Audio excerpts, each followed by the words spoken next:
fin de mes études, ouais. C'était un projet d'étudiante. Je devais dessiner une cabane à fabriquer soi-même, en tressage, et je cherchais un toit. Et donc, je me suis dit, je pourrais tresser un abat-jour. Et puis, à un moment donné, au fil des recherches, et en fait, quand je l'ai relevé, parce que évidemment c'est quelque chose que je peux fabriquer au sol, et quand je l'ai relevé, en fait, elle avait vrillé. Et je me suis dit, quand même, il y a un mouvement qui se passe, c'est quand même un objet intéressant. Et donc, du coup, je l'ai fait à ce moment-là pendant mes études. Voilà. Et donc, à la fin de tes études, tu décides d'aller présenter cet objet donc au concours de Design Parade, organisé par la Villa Noailles. Et là, tu remportes le prix du public. Oui. Et donc, tu te dis, cet objet peut avoir une vie. Oui. Et donc, je commence à chercher un éditeur, oui. et je rencontre quelques personnes, mais plusieurs personnes m'ont dit non, c'est trop grand, c'est pas assez commercial, ça peut pas avoir de succès. Et je continue un petit peu de chercher. Et un jour, c'est Amélie qui m'appelle en me disant j'ai vu Vertigo à la Design Parade et du coup, j'aimerais éventuellement l'éditer. Et là, on s'est rencontrés à ce moment-là. Ouais, voilà. Je sais pas combien de temps après c'était du coup. Je dirais peut-être 6 mois après, c'était plutôt à la rentrée. Je vois Design Parade avant l'été et je vois notre rencontre après, je pense. Je me suis pas posé ces questions de taille, j'avoue. C'est vrai qu'elle avait cette taille hors norme, enfin je veux dire, on me l'a dit quand elle est sortie, mais juste l'objet avait une espèce de poésie, je sais pas si c'est le meilleur mot, mais en tout cas une évidence, enfin c'est facile de dire ça après, mais c'était déjà le cas.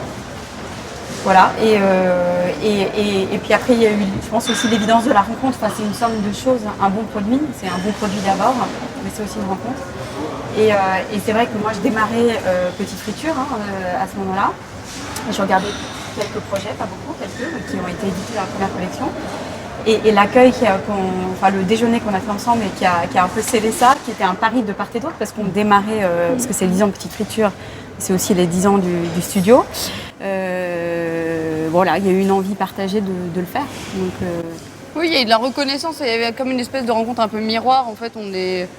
Bon, j'aime à penser que nous avons le même âge, même si je sais que je suis plus âgée, mais néanmoins, on n'est pas très loin en âge, on a un peu le même background aussi d'études. Enfin, on se parlait un langage qui était tout à fait commun.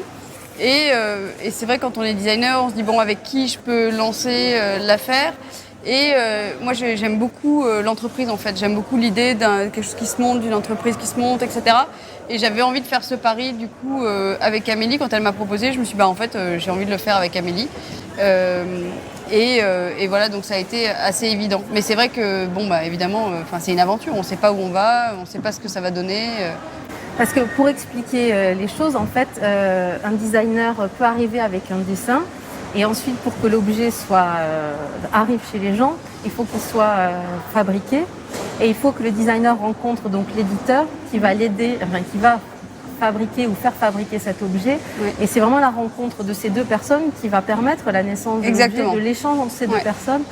Et un objet qui rencontre du succès, c'est quand même en général un dialogue entre des personnes qui ont su se mettre d'accord et qui ont su...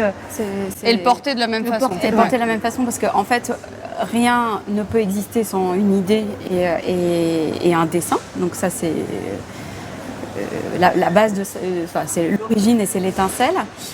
Et puis, néanmoins, il y a la mise au point, et notamment une mise au point en série, en l'occurrence sur un objet qui est fait main, donc avec une certaine prouesse et un certain temps alloué. Et donc voilà, comment on industrialise tout en étant fidèle en fait à l'intention d'origine, en trouvant des matières, des process, etc. qui peuvent durer. Et donc c'est vrai qu'entre une bonne idée, sans bonne idée, il n'y a rien. Et puis ensuite, il y a comment on la met en œuvre. Et c'est là où le dialogue est clé, parce que dans cette mise en œuvre peuvent intervenir des modifications, naturellement. Et cette modification, parfois, est bénéfique pour le projet. Et parfois, à l'inverse, ça ne l'est pas. Et donc c'est là où il y a un curseur à trouver. Il y a un curseur à trouver, puis en fait, le designer se doit être assez pragmatique, d'entendre les nécessités de modification par moment, puisque il y a l'industrie, en fait, donc il y a une forme de réalité, il y a une conscience des coûts, une conscience de l'emballage, etc. Donc on est quand même dans quelque chose qui est assez complexe, il y a plusieurs inconnus dans l'équation. Et du coup, l'éditeur, en fait, apporte une forme de rationalité, il organise, il pense évidemment à l'industrialisation, Il apporte beaucoup de choses aussi, même par rapport à la distribution. Et franchement, aussi, la qualité d'un éditeur se tient aussi à sa capacité de distribution. Et du coup, tout ça mis ensemble, comment on va le présenter, etc., fait que on dialogue et on trouve la bonne solution qui est à la fois on garde le dessin très fort de l'objet au maximum et on se dit on n'améliore pas en fait. Alors qu'un objet qui est bien balancé, qui a sa force, mais qui a une forme de rationalité dans la construction, dans la pensée, dans la façon de le distribuer, etc., lui, il peut vraiment exister. Trop compliqué en fabrication, mais même au final trop compliqué visuellement. À comprendre. Quand je dis une évidence, pour moi, ce qui fait la qualité d'un produit comme Vertigo, qui est quand même... cette évidence, ce qui fait sa temporalité, elle n'est pas par hasard. Cette évidence, elle reste et c'est pour ça qu'on n'est pas sur un phénomène de mode et ça a beaucoup inspiré, mais pour autant, elle a encore toute sa beauté. Et la version 2020 dont on va aussi parler rend hommage à ça, il ne l'écrase aucunement. Au contraire, c'est vraiment quelque chose qui, Vertigo, durera. Alors, pour revenir à la fabrication, parce que c'est une dimension importante aussi. Vertigo, elle est fabriquée en France. Ouais. Donc ça, c'était aussi cette question de l'industrialisation, fabrication. Vertigo, donc tout le pari de Vertigo et toute sa difficulté, c'est que c'est un objet qui est fait main, avec, on le lit en voyant l'objet, un certain nombre de rubans et qui ont une tension, et cette mise en tension donne, je pense aussi, toute la valeur de l'objet. Il y a la qualité de réalisation et c'est ce soin qui a été apporté et qui n'a fait que croître, alors que l'objet lui-même a connu une distribution assez large et continue une distribution assez large. Donc ça, c'est aussi l'histoire du produit. Oui. Donc rapidement, Vertigo s'est installé dans le paysage.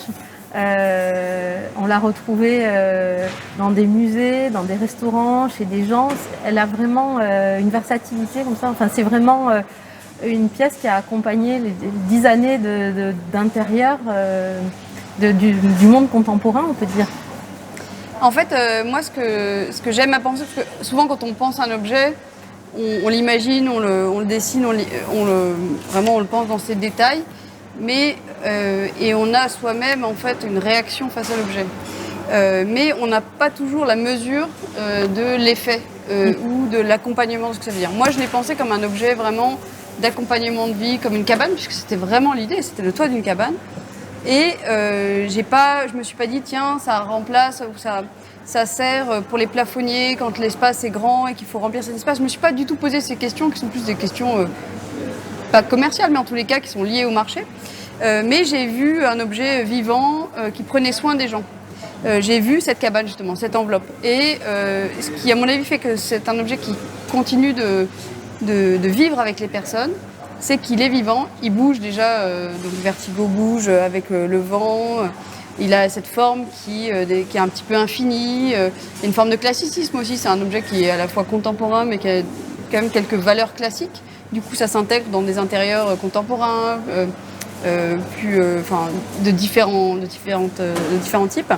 Mais il y a cette présence, en fait. Et cette présence, c'est une présence qui est bienveillante.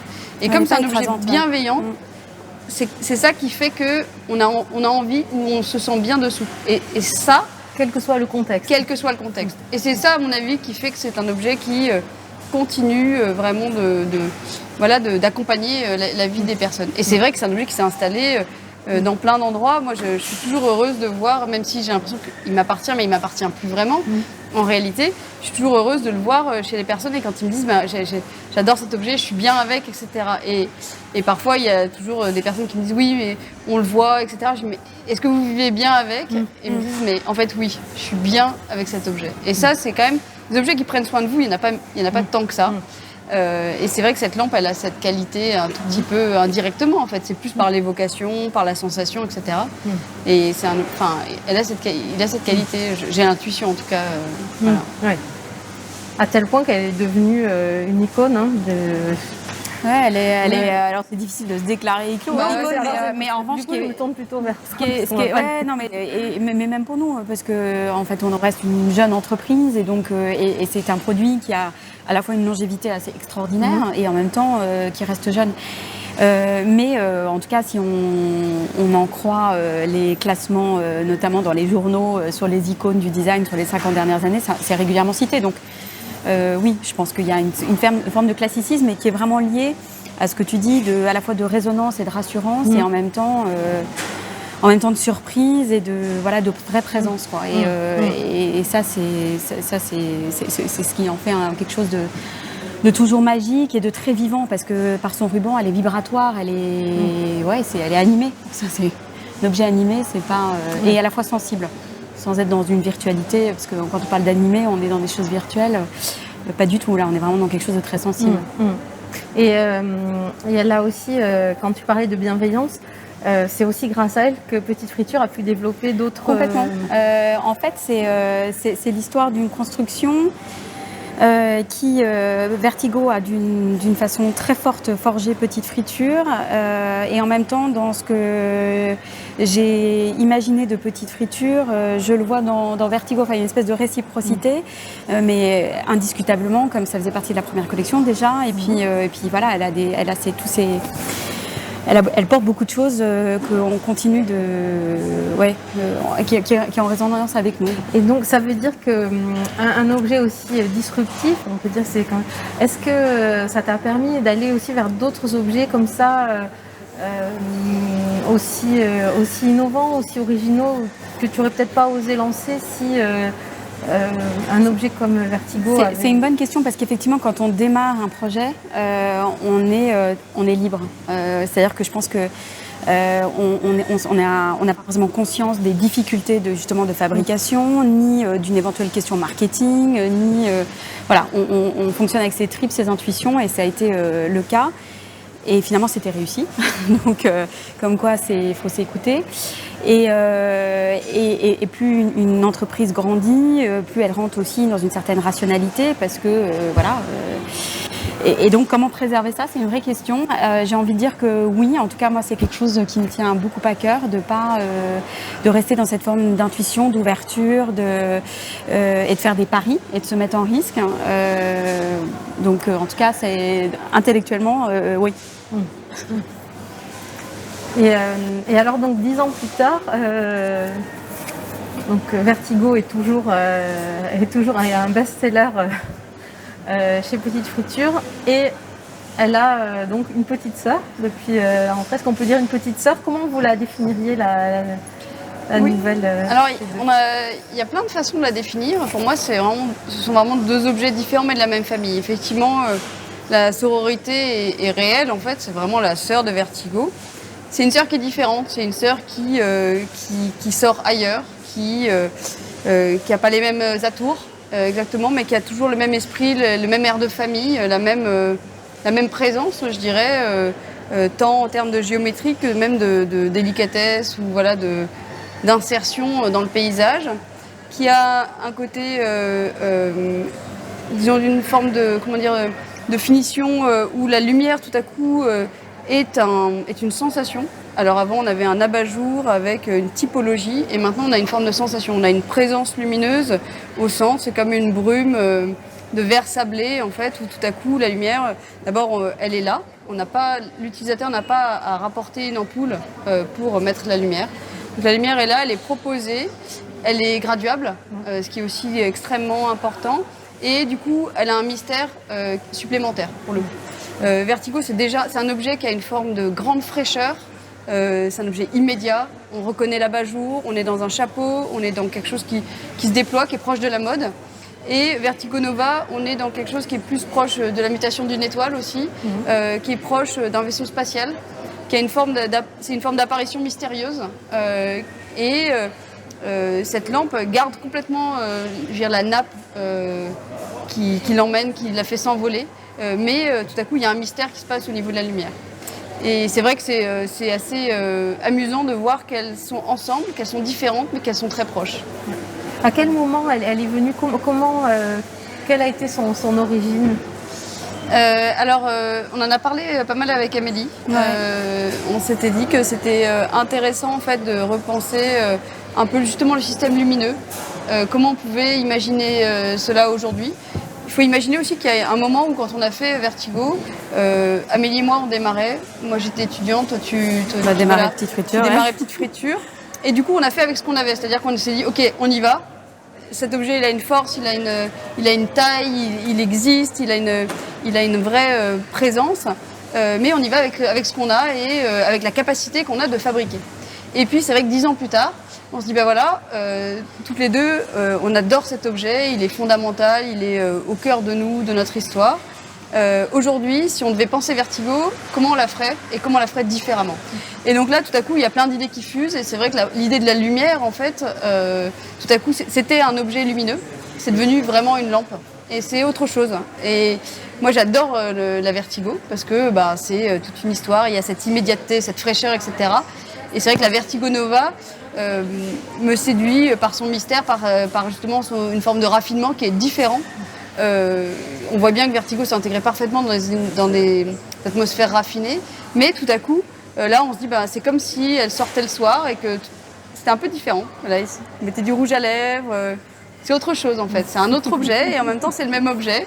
Et on sait à quel point nous, on peut se transformer en s'habillant. On est les deux. Voilà. On met plus beaucoup de rouge à lèvres en ce moment, mais bon, on essaye d'avoir des masques transparents qui nous permettent masques, on de y mettre du arrive. rouge à lèvres. Mais du coup, Vertigo Nova, voilà, elle est différente, mais c'est quand même la même. Et c'est ça, c'est vraiment l'idée de cette mutation, de cette métamorphose. Voilà, c'est comme dans Manimal, en fait, tout à coup, vous avez un objet qui est devenu autre chose, qui revient lui-même, voilà. Et donc, tout à coup, c'est elle-même, mais avec une légère différence, voilà. Alors, Vertigo, c'était une lampe en plusieurs formats. Là, ça devient une collection. Ça devient c'est une collection. Est-ce que tu peux nous dire, C'est là. sans faire tout le catalogue? Non, je sais pas. C'est une famille nombreuse et qui effectivement existait en suspension pour ce qui est de Vertigo. La Nova, ce sont des suspensions avec une plus petite taille encore, 1m10. Et puis les tailles d'origine et lampadaire potence. Donc voilà, donc on est vraiment dans une dimension de gamme.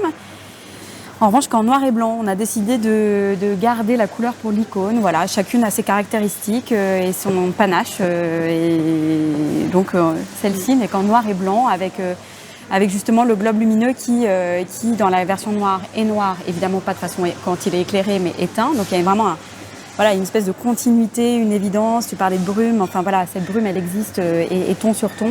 Et en blanc, évidemment, un vert opalin blanc. Voilà. Et c'est vrai que cette nouvelle technique, en fait, d'avoir le verre central, nous permet d'avoir cette petite taille qui garde quand même tout l'esprit de cette nappe très plate, mais qui ne rend pas la lumière trop anecdotique. Alors que en essayant sur une Vertigo, en fait, ça rend l'objet un peu moins intéressant. Et là, tout à coup, en faisant ça, en fait, on a un objet qui devient tout délicat, tout précieux, et qui a cette même majesté, mais tout en étant tout délicat. Et ça, c'est vrai qu'on a vraiment cherché autour de la taille, du coup, la bonne taille, qui était plus petite qu'1m40, mais qui quand même gardait cette force. Et à 1m10, 1m10 pouvait exister dans des intérieurs un peu plus petits, mais tout avec ce même esprit, mais avec ce petit raffinement, voilà. C'est comme si on avait miniaturisé cette espèce de majesté, effectivement, qui est vraiment commun. Et donc là, on la retrouve en applique, en lampadaire. Alors ça, c'est vraiment c'est une pièce bluffante. Enfin, je sais pas, on le sait, Vertigo, c'est une histoire d'équilibre, de vibration. Et le lampadaire, toute sa structure est exactement dans ce langage-là, hyper fin, hyper léger, et en même temps avec une ampleur quand même pas ordinaire. C'est comme une branche en fait sur laquelle la libellule venait se poser, quoi. Il y a vraiment quelque chose comme ça, c'est la goutte de rosée au bout de la branche, mais il y a vraiment cet esprit-là. Et c'est vrai que ça marche pas trop mal. Enfin, et c'est des objets qui ont été largement dessinés, redessinés. Et c'est là la magie et du prototype et de la réalité surtout. C'est quand on a vu la bête en vrai. On était conquis. Voilà. Donc, on a beaucoup cherché. Vous avez travaillé combien de temps dessus? J'ose dire 2 ans. Je crois. Ouais. On a beaucoup cherché et ça semble assez évident parce que c'est un objet qu'on connaît déjà, donc on se dit ça va être facile. Moi, tout de suite, je me suis dit ok, bingo, je vois tout de suite ce que j'ai envie de faire, etc. Et puis en fait, ce que j'ai envie de faire est passé par plusieurs étapes de ce que j'avais envie de faire, mais que j'ai plus du tout envie de faire. Et donc finalement, il y a comme ça une espèce d'évolution. Et quand je regarde l'évolution, je me dis à la fin, on est arrivé à quelque chose vraiment qui a le raffinement, le mystère, etc., les bonnes distances pour avoir la bonne lumière, enfin toutes ces choses-là. Et je crois quand même on s'est lancé dans quelques moules, enfin on a essayé pas mal de choses en fait avant d'arriver à l'objet final. Et pour qu'il soit pas du tout même dans une histoire de mode. Parce qu'on peut être pris aussi par ça, tout à coup on fait des collages. Et là tout à coup je pense qu'on a le même mystère, en tout cas la même inexistence dans la mode avec Vertigo Nova qu'on pouvait avoir. Elle est à la fois très nouvelle et en même temps tout aussi intemporelle. Enfin moi j'ai l'impression en tout cas. Mais déjà, tu parlais tout à l'heure d'intuition du début et de risque. D'une certaine manière, célébrer ces 10 ans en travaillant sur ce sujet, alors qu'on connaît évidemment le succès de Vertigo et vouloir élargir en faisant quelque chose d'un peu différent mais complémentaire. Bon, c'était chouette de le faire ensemble, c'est pas évident. Moi je suis très heureuse de ce à quoi on arrive, qui me paraît évident pour le coup. Ouais, alors c'est vrai que pas mal de gens se sont dit mais t'es sûre, pourquoi retravailler Vertigo qui est quand même un objet qui existe, quel risque comment ça peut cohabiter. Et en fait moi j'aime bien les challenges, je me suis dit bon bah franchement Vertigo il y a 10 ans, ok c'est fait. Maintenant next, qu'est-ce qu'on fait là tout à coup 2020, comment on l'a fait. Puis en plus moi je l'ai dessiné je crois en 2005, donc en fait c'était il y a plus que 10 ans, il y a 15 ans. Et du coup, j'étais surexcitée à l'idée de mettre mon expérience aussi, mon travail de designer pendant ces 15 années, au service de cet objet qui était né du même désir, de la même énergie, de la même personne, mais avec du coup l'expérience en plus. Et du coup, je me suis dit, ok, si je travaille ça, je recherche la même fraîcheur, le même objet, etc., cet objet que j'aime tant, comment je peux le métamorphoser un petit peu tout en le gardant, quoi. Parce que concrètement, ce qui a été modifié sur la jupe en elle-même, qu'est-ce qui change sans révéler les secrets, mais en fait, c'est juste... tu as complètement redessiné c'est-à-dire à partir de zéro tout le cœur en fait. Ouais, tout le cœur, toute la partie... et tout l'effet lumineux qui du coup l'amène un peu ailleurs. Et ça pour le coup, moi c'était très clair dès le départ, quand on se lançait là-dedans. J'ai tout de suite vu en tout cas une nappe et un objet lumineux au centre. Ça c'était très clair. En revanche, quel objet lumineux, quelle proportion, quel dessin. Là c'était vraiment, j'ai tâtonné quoi. Mais en revanche je savais tout de suite dans l'idée, ce qu'il fallait garder et ce qu'il fallait changer pour la transformer en tout cas. Et c'est vrai que la lumière, ça c'est de l'expérience aussi qui dit ça, c'est cette lumière, soit vous laissez l'utilisateur libre de choisir sa lumière, ce qui est aussi une forme de liberté immense qu'on donne à l'utilisateur. Donc il choisit son ampoule, il l'aménage, ça correspond à son désir, etc.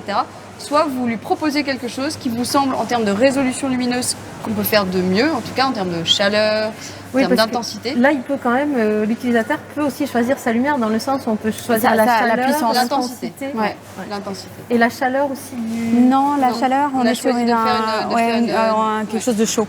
D'accord. Ouais. Okay. Donc tu vois, on est à la fois dans quelque chose où tu as un choix possible, mais il y a aussi quelque chose de plus fini. Et ça, c'est vraiment même un thème de design en fait. Très souvent, on se dit que va faire l'utilisateur, comment il va se l'approprier, dans quelle mesure, etc.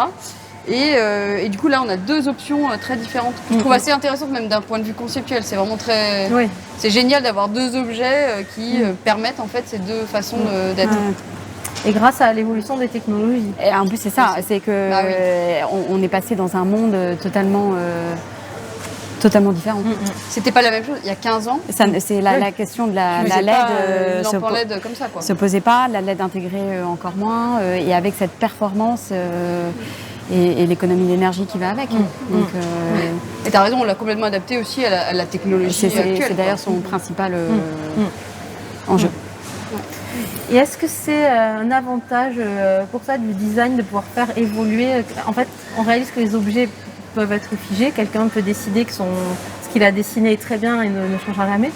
Mais parfois, les objets évoluent aussi avec le temps, justement avec les nouvelles technologies, les nouveaux matériaux, ou le designer qui se dit au début, ce que j'ai fait, peut-être dans les proportions, je me suis trompée, alors je change un peu. Alors évidemment, une fois que le moule est fabriqué, on ne change pas tous les ans. Mais En design, on peut faire évoluer un objet. Il a une vie beaucoup plus longue qu'en mode, par exemple, où une fois qu'on a dessiné quelque chose, c'est... Ouais, on est effectivement pas du tout sur les mêmes principes. On est, en tout cas, je pense que c'est vrai du design. Et puis après, nous, c'est un truc qu'on défend de plus en plus. C'est la durée de vie d'un produit, quoi. C'est-à-dire qu'il faut que... on fait des choix, surtout aussi, j'allais dire, essentiels que Vertigo, parce qu'on a envie de vivre pendant très longtemps avec, et donc il faut qu'on puisse répondre à cette attente-là. Oui. Mais c'est vrai que c'est très excitant de se dire qu'un objet, bon, il y a des designers qui aiment bien terminer l'objet, hop, c'est fini, je passe à autre chose.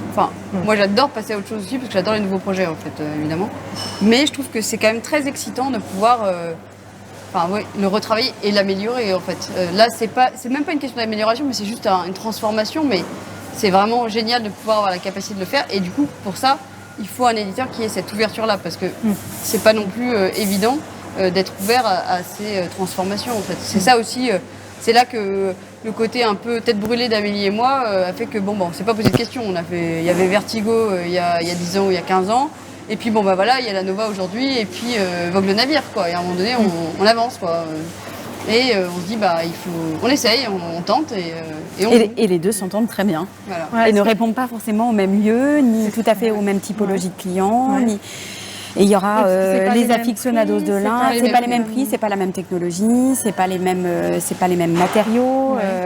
La gamme, on l'a dit, est plus large. Enfin, il y a un certain nombre de choses qui font que vraisemblablement, on n'aura pas les mêmes affinités.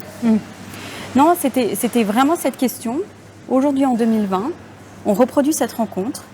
On est dans une ère où l'une et l'autre, on a grandi, nos entreprises. On a un marché qui a évolué avec une technologie, on l'a dit, LED. Si on se posait cet exercice de genre, de dire, OK, en 2020, on redessine l'objet, c'est quoi?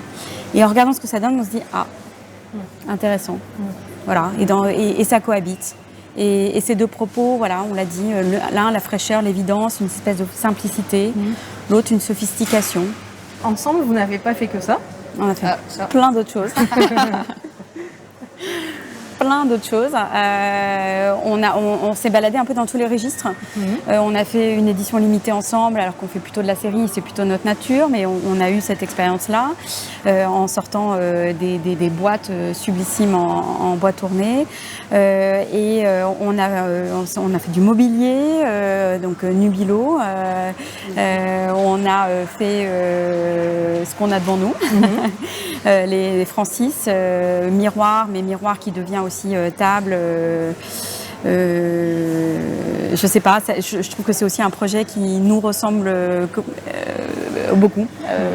Voilà. Et qu'on peut retrouver dans le... Qu'on peut retrouver dans le bon marché, effectivement, dans le pop-up. Et voilà, bon, en tout cas, on pourra en parler longtemps, mais je connais rien de pareil. Et, voilà, magnifique. Et j'en oublie sûrement, mais en tout cas, on a fait un certain nombre de projets et d'itérations ensemble. Et vous allez continuer? J'espère. Avec plaisir.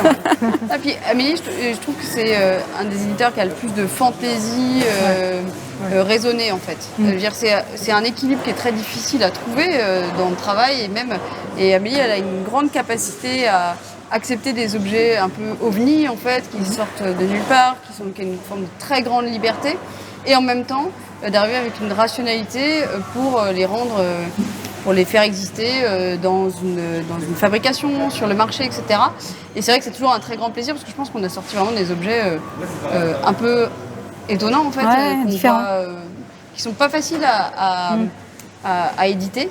Et ce qui est génial, c'est que le marché nous a donné raison pour certains objets, notamment évidemment Vertigo, notamment les tables Francis, les miroirs Francis, etc. Et ça, c'est vraiment génial parce que il y a quand même pas mal de frilosité parfois chez les éditeurs. Et Amélie, c'est pas quelqu'un de frileux en fait. Donc voilà, on a cette forme de liberté et c'est possible de faire ça. C'est possible de faire un ovni tel que celui-là. Et du coup, en fait, voilà, ça sort des objets qui ressemblent, qui sont différents. Enfin voilà, qui en tout cas qui ont cette liberté, un panache à la fois petites fritures qui sont très petites fritures et en même temps très Constance Bisset. Et ça, c'est quand même. Oui, parce que ce que j'allais dire, je t'entends définir un peu petite friture. Et en fait, presque dans ton travail, il y a aussi cette tension entre quelque chose d'hyper artistique, je pense dans la démonstration là, mais et avec du dessin, parce que le dessin, je crois qu'il faut le dire haut et fort, c'est hyper important et c'est ce qui définit notre travail. Donc avec un côté très artistique et en même temps une espèce d'efficacité ou radicalité, je ne sais pas comment dire, mais en tout cas une ligne directe qui permet tu es une artiste, mais de le ramener dans un quotidien. Et moi, je trouve ça assez bien. On dit toujours que la décoration, c'est un gros mot dans le design, et je trouve que je ne sais pas pourquoi, en fait. Oui, c'est vraiment cet équilibre qui fait la beauté. Il ne faut pas accéder aux choses faciles, mais en fait, on a le droit aussi d'habiter avec les objets, et tout en ayant une forme d'exigence et de décalage et de surprise, et je crois que là on est dedans. Surtout en ce moment, on redécouvre la maison. Ouais. On a très envie d'intérieurs qui nous ressemblent, dans lesquels on se sent bien, qui ont du caractère et en même temps avec lesquels on est bien. C'est une espèce de surprise et on est bien.